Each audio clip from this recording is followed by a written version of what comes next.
It's Wednesday, September 10th. This is CTV at 6. Here's what's making news tonight. Much of the Halifax area is under mandatory water restrictions. The cost, concern, and criticism of Tennis Canada's Davis Cup decision. Showers for parts of eastern Nova Scotia tomorrow, then sunnier September weather looks to continue through the weekend. Live from our Maritimes News Center, this is CTV News at 6. Here is Todd Battis. Good evening. Tens of thousands of households in the Dartmouth area have to cut back on how much water they use. The utility has implemented mandatory restrictions based on low water levels. Failing to use less could cost customers. CTV's Jonathan McGuinness with the details. For the second year in a row, mandatory conservation measures are in place for people on the Lake Major water supply. There's going to be no car washing in your driveway, no filling your pool, no washing your house, as well as no watering your lawn. The restrictions are in place for 120,000 customers in Dartmouth, Cole Harbour, North Preston, Eastern Passage, Burnside, and Westfall. Senior Communications Advisor Brittany Smith says the measures could be in place for a while. We need a significant amount of rain over several days, so not your 5 millimeters here and there. We're needing 20, 30 every day for several days to get our water levels back up. Golf courses aren't allowed to water their fairways or greens either. We don't really have any concerns. We have a natural pond here which holds over 1 million gallons of water. And the recent rainfalls we've had have helped fill that pond. Despite having the on-site water source, the general manager of the Brightwood Golf and Country Club says they did have to tap into the city supply earlier this summer because of the extremely dry conditions. We probably get 50 mils of rain, usually as an average in July and August, and I think we probably got a tenth of that this year. The city water purchasing for us is always just a backup plan, a last resort, but of course we've needed it this year for sure. There are penalties for anyone not following the order. Warnings, fines, and even suspension of service are all possibilities. We'll have teams that are constables that are going out and around the city. We're also getting calls from people mentioning that their neighbors are doing it. Halifax Water is keeping a close eye on levels in Pockwalk Lake too. Users of that supply are being asked to voluntarily conserve their usage. Todd, this is stage 1 of the water conservation strategy. Stage 2, which adds even more restrictions, could come into play if the levels here at Lake Major don't start to come back up soon. Todd. All right, that's John at the lake leading us off tonight. Thank you. Now, just after 6:30, we'll have some questions for the CEO of Halifax Water. We'll talk about restrictions, and of course, we'll talk about the proposed rate hike. And online, Nova Scotia Power has failed to meet all its performance standards for the 8th year in a row. It's now facing a $1 million penalty, and we have the details on our website, ctvnewsatlantic.ca. The man who shot and killed 3 Mounties in Moncton 11 years ago was in court today to hear a judge's decision on charges for a prison fight. CTV's Derek Haggett attended court proceedings in Miramichi. Derek? Justin Bork and the co-accused made an appearance at the Miramichi courthouse today. Bork was dressed in a black Metallica t-shirt, black jeans, black shoes. He had on glasses and his hair was cut short. He sat motionless while he listened to the judge's decision on weapons and assault charges stemming from an attack on an inmate at Renews Penitentiary 3 years ago.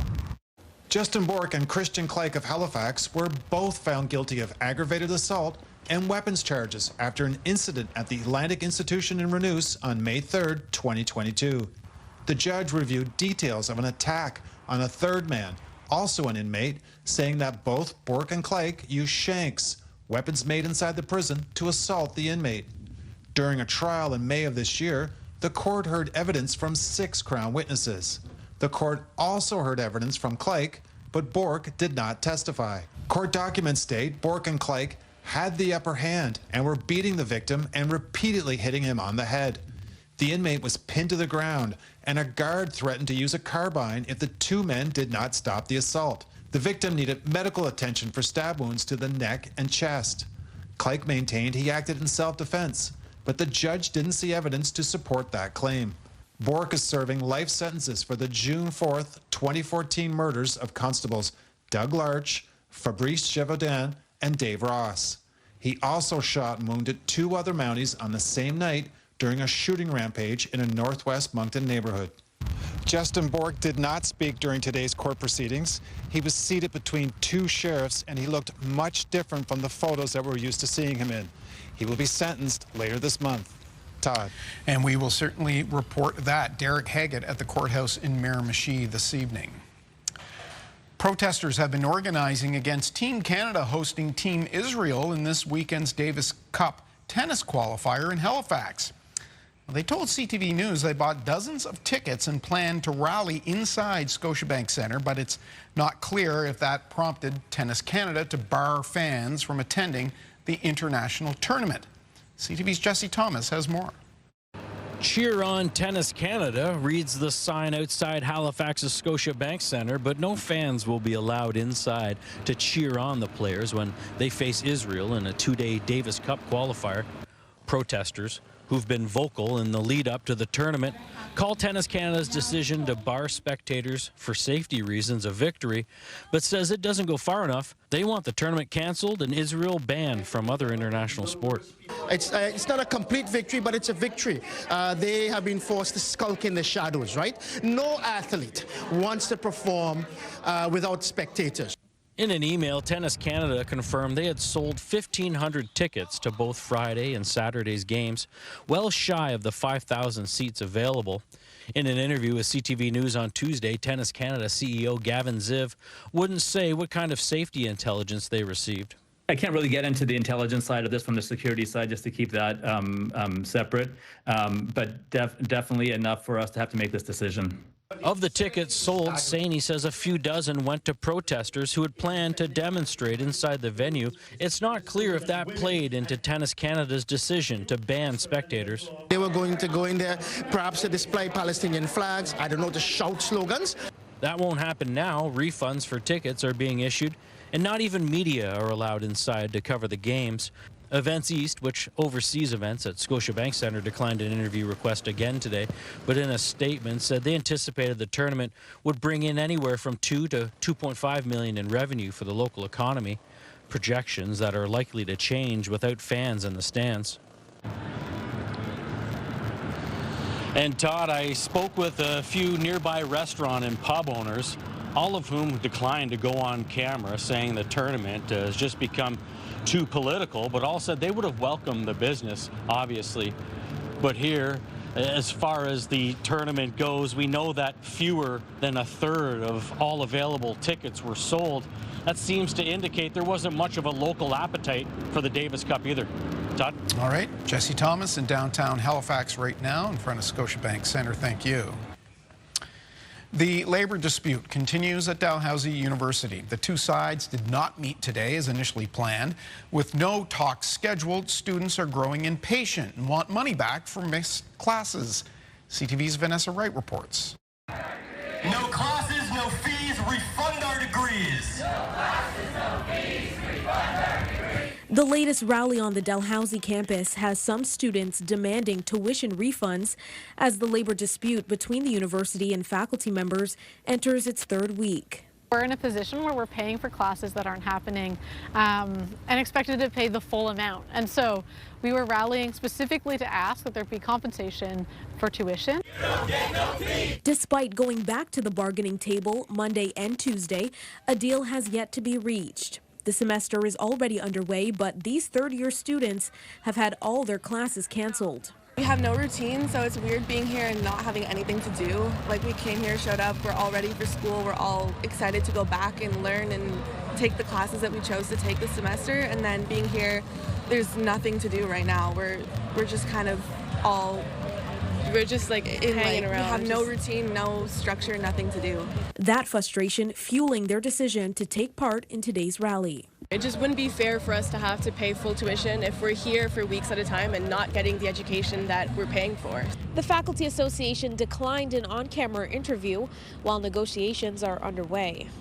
CTV News reached out to the university for comment but did not hear back by deadline. The Dalhousie student faculty president is hoping for some movement on their demands for refunds and warns of the far-reaching impacts of the dispute. It's not just that people are frustrated, but that they're choosing to act upon that frustration. We can see that in ways like rallies and demonstrating, but we can also see that in the ways that people are just choosing not to participate in the educational system anymore. Vanessa Wright, CTV News, Halifax. There's a live look at downtown Moncton right now, the Avenir Centre, and it is 21 degrees under blue skies, quiet in downtown Moncton right now, so it would seem Kayla Mitchell on what was a pretty decent day. Yeah, it was, although we'd like to see some rain falling.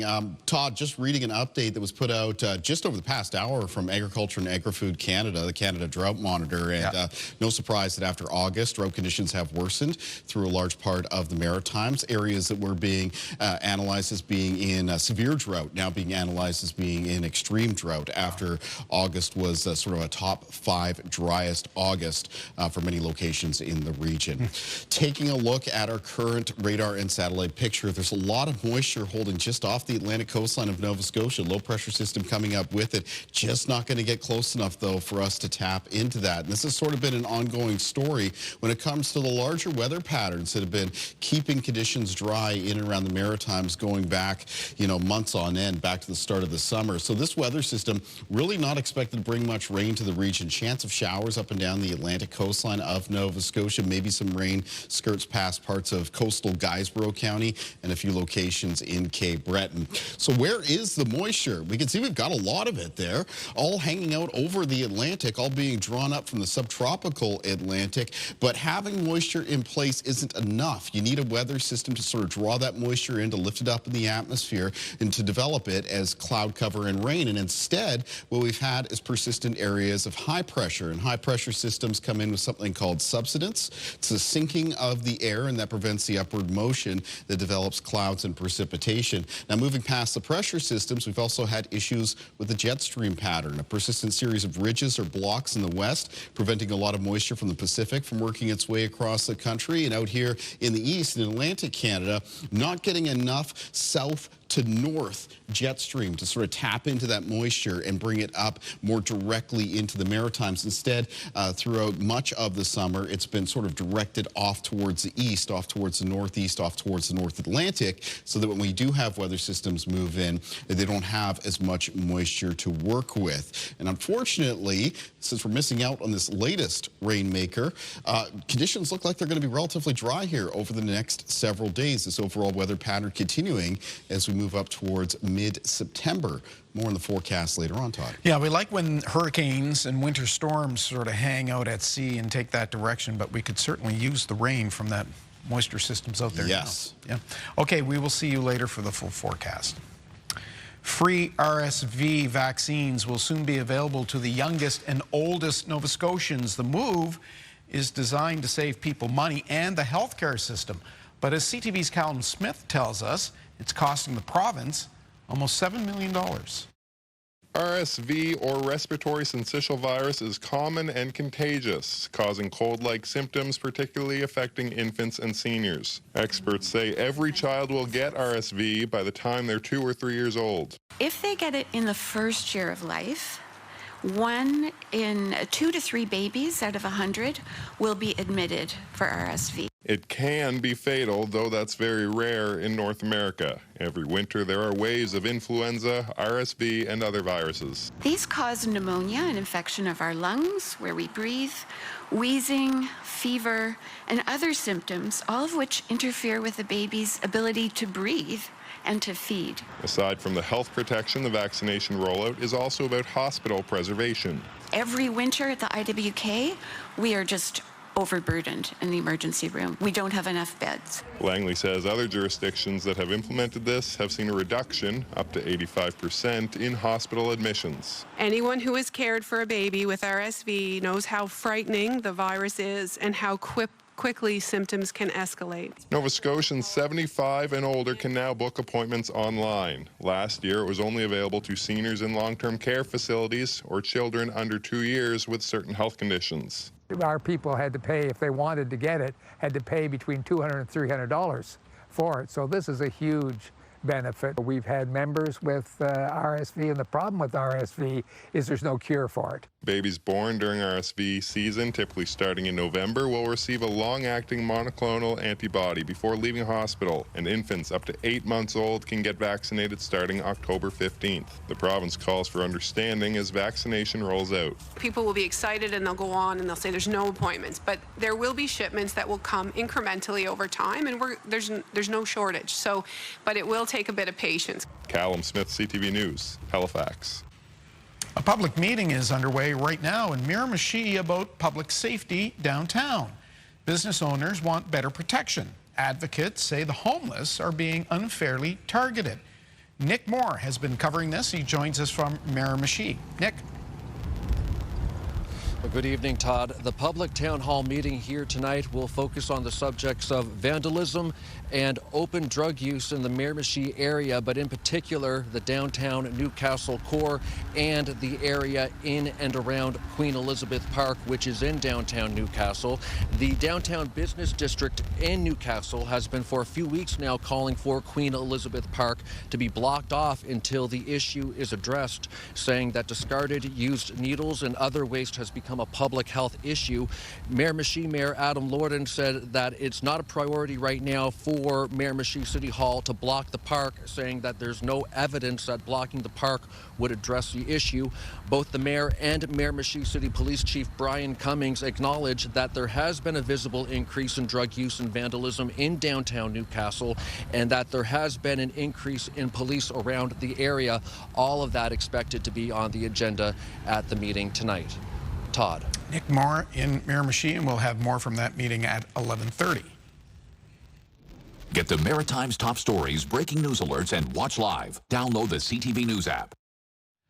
It's the hottest ticket in town. A local production of the Canadian Broadway hit Come From Away has been performing to sold-out audiences in southern New Brunswick. On the eve of 9/11, CTV's Avery McRae met with the people making the show happen.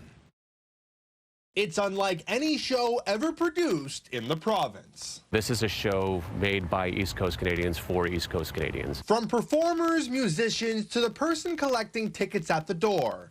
This telling of a small Newfoundland town that opened its doors to the world on September 11, 2001 exclusively stars New Brunswick talent. None bigger than Come From Away Broadway star and Fredericton native, Tony Lepage. It is absolutely a dream come true. To be able to perform for the people that I love, people that I know in the province that gave me my start is essentially, you can't imagine a better situation. You can feel that extra pride in the room from the audience watching it, that they're seeing their own up there on the stage doing this. Between a handful of shows in St. Andrews and a week's worth of performances upcoming in St. John, there's not a ticket to be found. Each show offers around 900 possible seats. I can't recall a production in New Brunswick ever that would have had this level of attendance, this level of resonance with the communities. Not only has the show allowed New Brunswick talent to be seen, but it has given major venues a chance to be a part of something special. This is what our theater was built to do. This type of production lends itself exactly to this kind of house, and we're thrilled to make that happen. The unforgettable string of shows marks a shift in the future for New Brunswick theater. This telling of Come From Away saw 3 different theater companies join forces and proves the high level of talent within the province. Thursday is September 11th. Having performed the show on this day in the past, Lepage admits there's a little extra emotion that comes with the performance, but he also calls it a tremendous honor and a powerful reminder that on a day where a small group showed their worst, so many more showed their best. Avery McRae, CTV News, St. John. He did the story, but poor Avery couldn't get tickets. That's how popular that show is. Good for them. Still to come, cloudier conditions for Nova Scotia tonight. Kalen returns with all those details. But next, capital ambitions. We know what we need to go and look towards with the other partnerships. The Cape Breton Regional Municipality has an ambitious list of big projects it would like to get off the ground.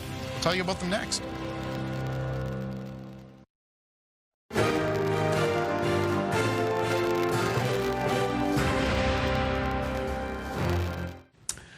A new library improvements to Centre 200. Those are just a couple of items on an ambitious wish list the Cape Breton Regional Municipality is looking at. As CTV's Ryan McDonald reports, the challenge will be finding the money. $1 billion over 5 years. That's the size and scope of the new capital plan approved by the Cape Breton Regional Municipalities Committee of the Whole. Well, now we just gave the mayor and the chief engineer the ability to go to work on doing applications for these large projects. The money would be spent on a long list of improvements, including road and sidewalk upgrades, sewer and water systems, renovations to Sydney's Centre 200, and a new library. But the plan depends heavily on funding support from the provincial and federal governments. Especially on the big projects like the North Side wastewater, the New Waterford wastewater, the money for the New Waterford rink. New seats, maybe some more lounge space, maybe some more hospitality and convention space. The major tenant at Centre 200, the Q-League's Cape Breton Eagles, have been pushing for arena upgrades for years. Eagles president Joey Haddad said in addition to replacing all of the 40-year-old seating, renovations would make room for at least 500 more seats. And finish it in due time so that we can host the Memorial Cup for, say, the grand opening in 27-28, hypothetically. For cyclists, walkers, it would be a dream come true. Another item on the list is an active transportation path along this abandoned rail bed behind Kings Road, something that some walkers and cyclists have been wanting for years.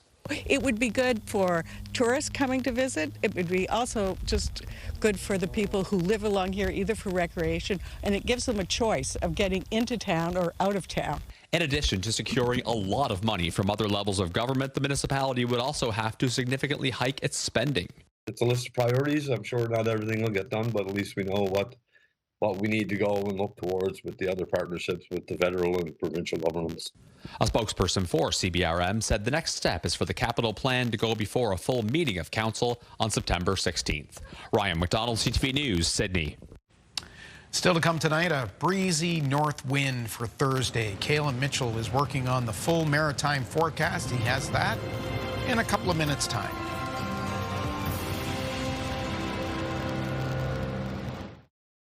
Start your morning with us an hour early. We have a fresh new look starting Monday, September 15th, filled with news, weather, and the same laughs you love. Your Morning Atlantic from 6 to 9 on CTV2 and ctvatlantic.ca.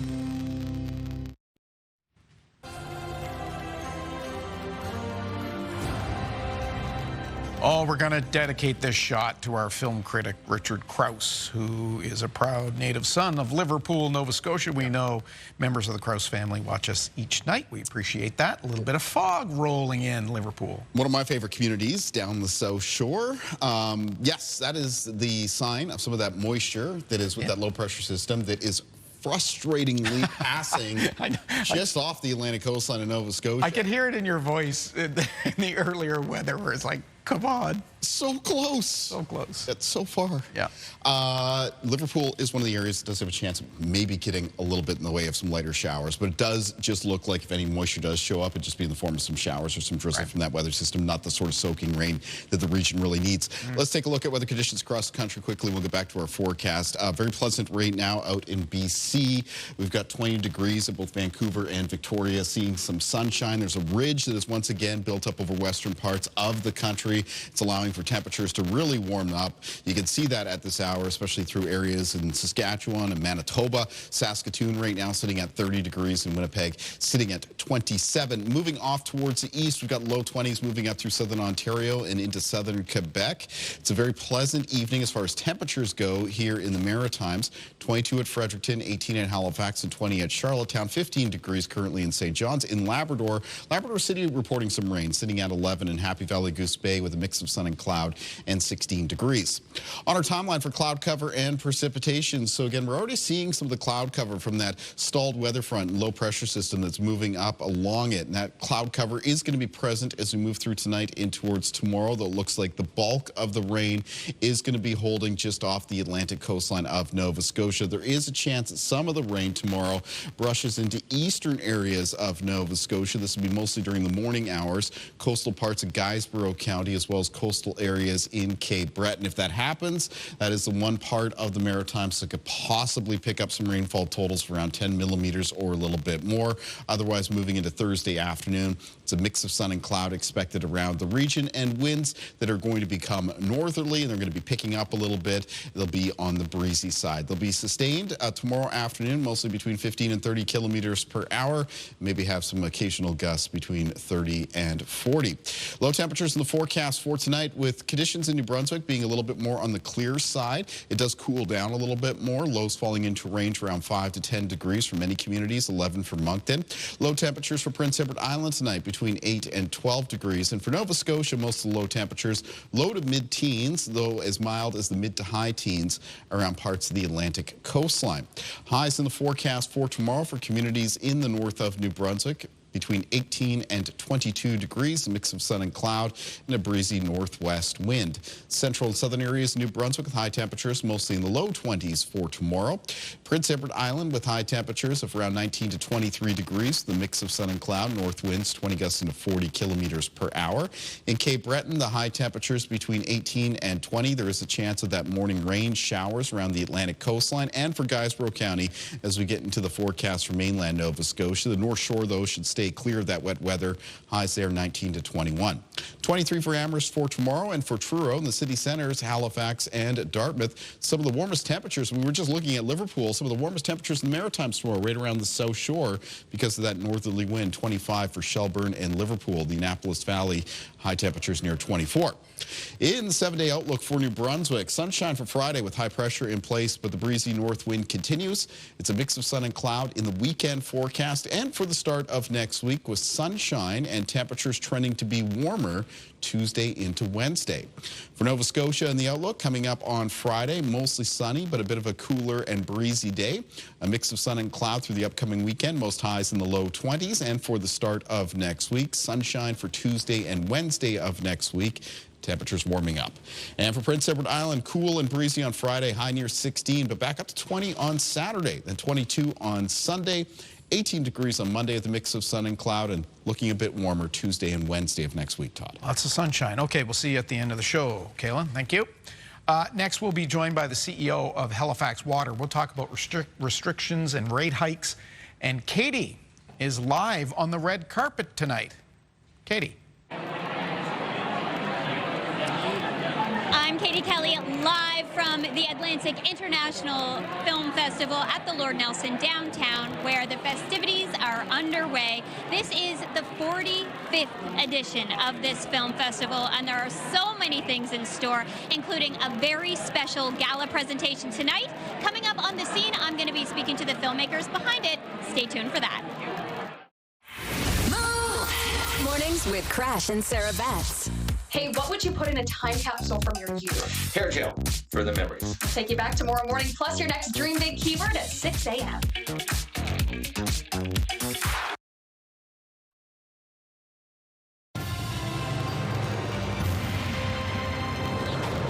As you heard earlier, more than 120,000 Dartmouth area customers now have to watch their water use after the utility brought in mandatory water conservation measures.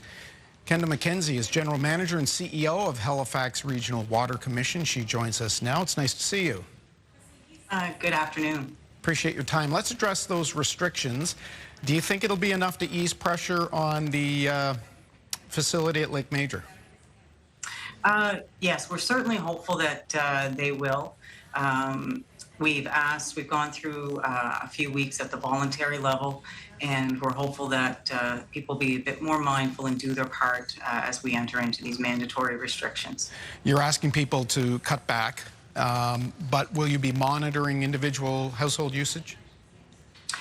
We won't be getting down into that level of detail. We'll be looking at some of the habits that people have, and hoping that they'll refrain from doing the non-essential things.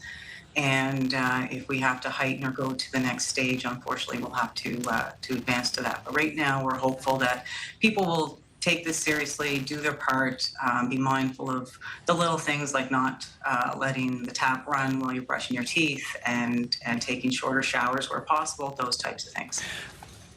What happens if somebody uses too much? Will they get a phone call from Halifax Water? What happens? I don't think we're at that the granular level of enforcement at this point.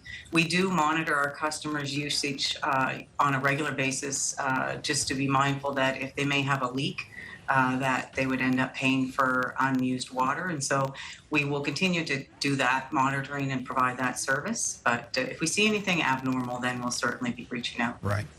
How are the other facilities faring right now? As I mentioned, primarily Dartmouth area residents. Could this be expanded, and what's the situation elsewhere? Right now, our Pockwalk or our Halifax system, it's operating in the normal range still, but we are seeing that there are lower levels at that lake, that water supply. And we are continuing to monitor those as well. We remain in a voluntary restriction level there. And we're hopeful, again, that our customers will continue to do their parts and be mindful of their water consumption. And this is all rough, basically because it's just been so dry. Essentially, yes. It's been extremely dry weather. We're also, the last couple of years, we're not seeing the snowfall during the winter and the runoff that you would normally see in a regular hydraulic or hydrologic cycle. And with the Lake Major lake and the way that that's configured, it's more to do about the pump intake for the lake. And I guess the best analogy is if you have a big cup of water and you have a straw. Right now we have a big cup of water, but the straw isn't going down deep enough. And so we may have to explore putting lower intake in on a temporary basis to extract the water. Clearly we need the rain.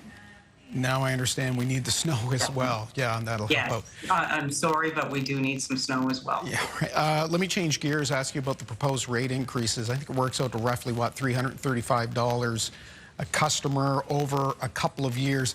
Much has been made about this. Why does the utility need so much money from customers?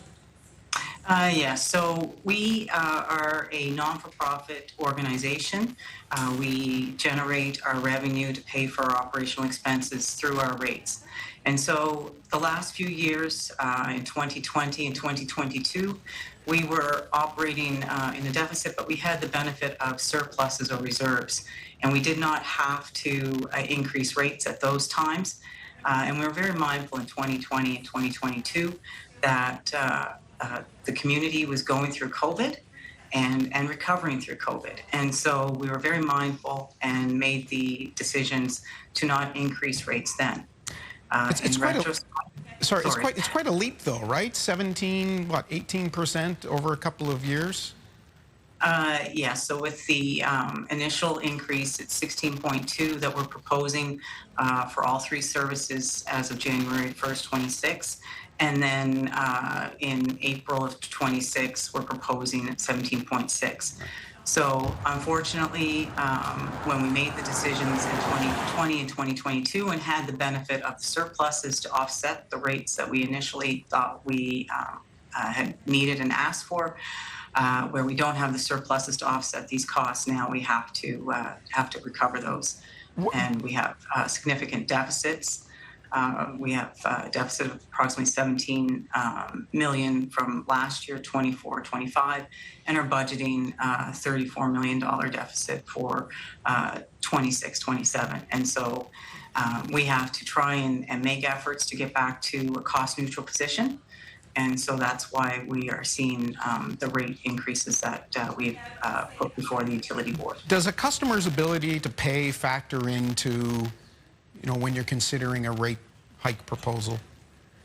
Yeah, so we have industry standards that we follow, and there is an affordability lens that based on the median household income and the rate increases that we're seeking, the guideline is to try and be below 4%. And right now, with our proposed rates and the median household income for Halifax area, the percentage is approximately 1.4%. So when we look at that affordability lens, we are within that framework, and as well as when we benchmark across other cities in Canada, our rates are below the national average.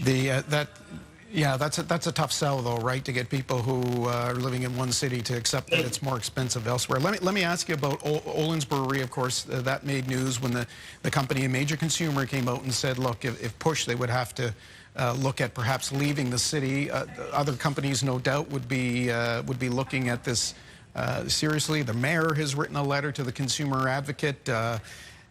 You know, how do you respond to all that?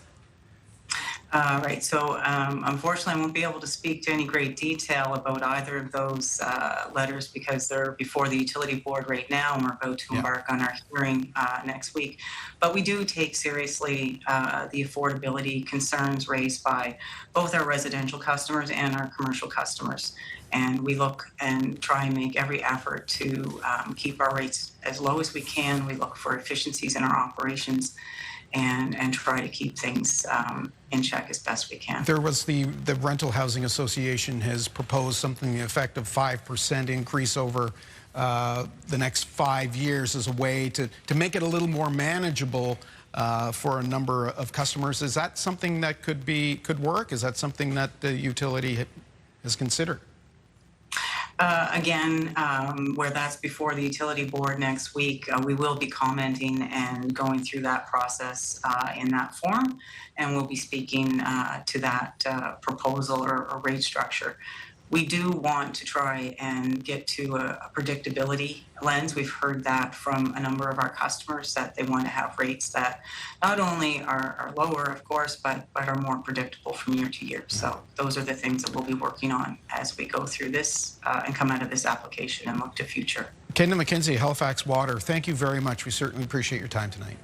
Great, thank you very much. We'll be back in 2 minutes. Stay with us.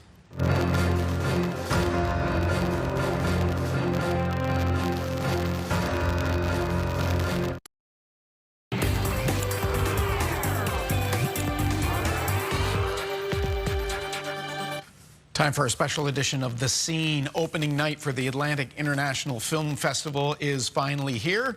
Katie Kelly is in downtown Halifax for the big gala and has the filmmakers with her.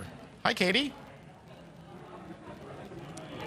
Hi, Todd. Yeah, thank you so much. It's a really, really exciting opening night here at the Atlantic International Film Festival. I am so unbelievably pumped to have these two guests with me. So first of all, Breton Hannum, who is a local filmmaker and absolutely incredible.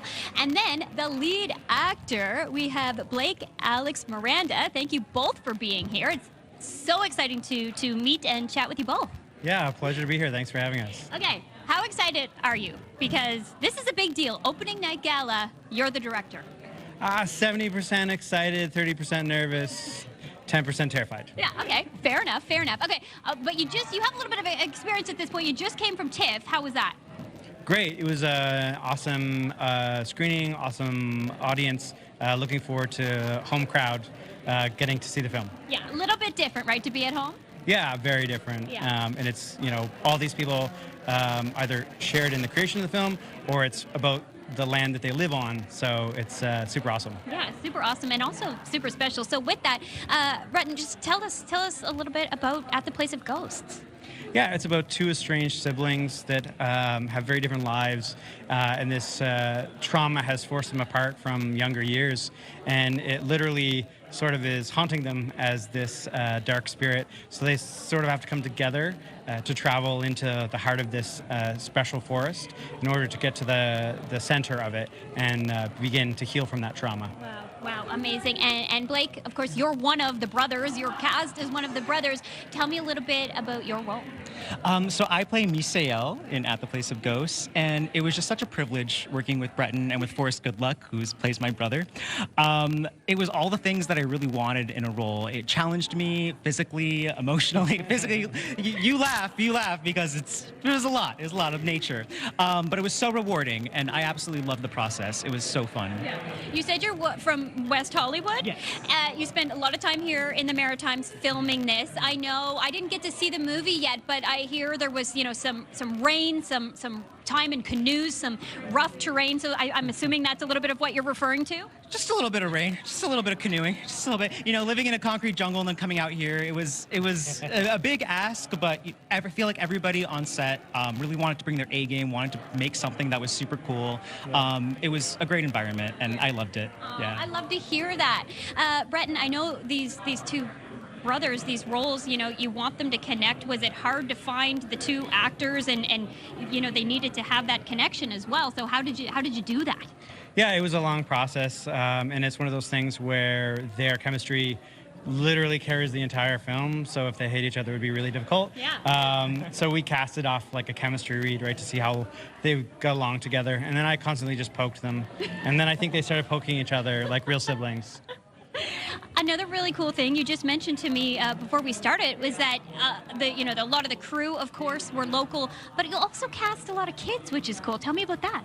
Yeah, so I won't spoil things too much, but there's a lot of younger characters in the movie, and they're all Mi'kmaq characters. So we did a lot of casting from community and had them out and through the process, and then had them out on set. And they're all amazing. Yeah. Wow. That is so cool. I saw your movie Wild Toad. I actually watched it on a plane. Oh, cool. And it was incredible. So I cannot wait to see this. And I guess finally, just again, how special is this to be part of the Atlantic International Film Festival? Because yeah, TIFF is cool, but we're home, and it's going to be all the people who made that movie in the theater tonight. Yeah, it's different when it's home, right? It's like all these people put so much time and energy and heart into making this film, or it's literally about the land that they live on. So it's just different when it's home, and being able to share it with everyone here is such an honor. Congratulations to you both. Thank you. This is awesome. And At the Place of Ghosts is screening in about 10 minutes. It's sold out, so you can't even come if you want to, but hopefully, it'll have a wider release soon enough, and people can check it out then. Thank you. Thank you both. Thank you very much. Yes, and welcome. Yes, thank you. I'm going to throw it back to the studio, to Todd. Okay, thank you, Katie. We'll let you run because we know all three of you got to get in there if it's starting in a few minutes' time, and we know you'll have more tomorrow night from the Atlantic International Film Festival. We'll take a break. Here's what's on CTV this evening.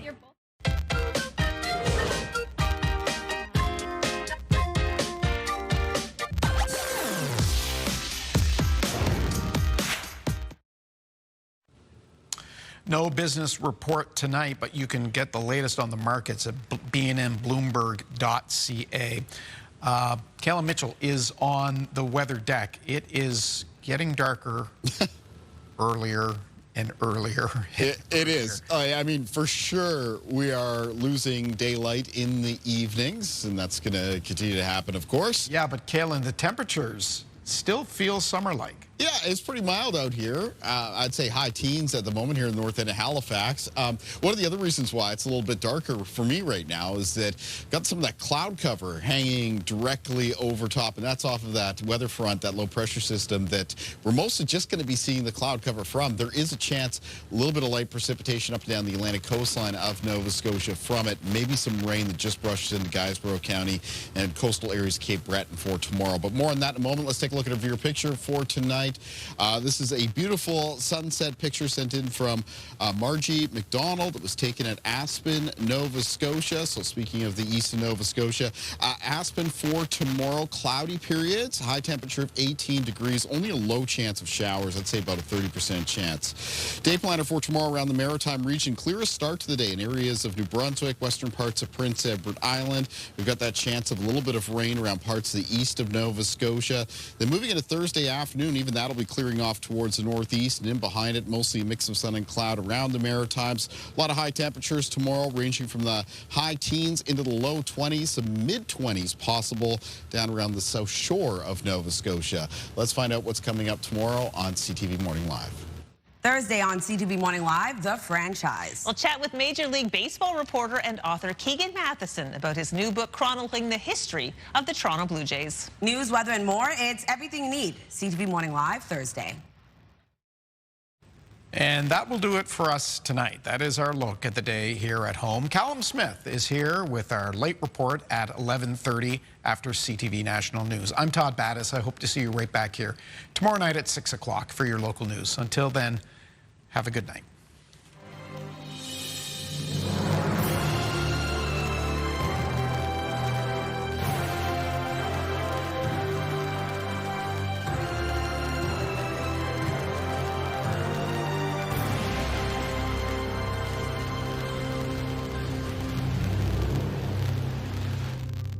CTV News, the Maritimes' #1 newscast.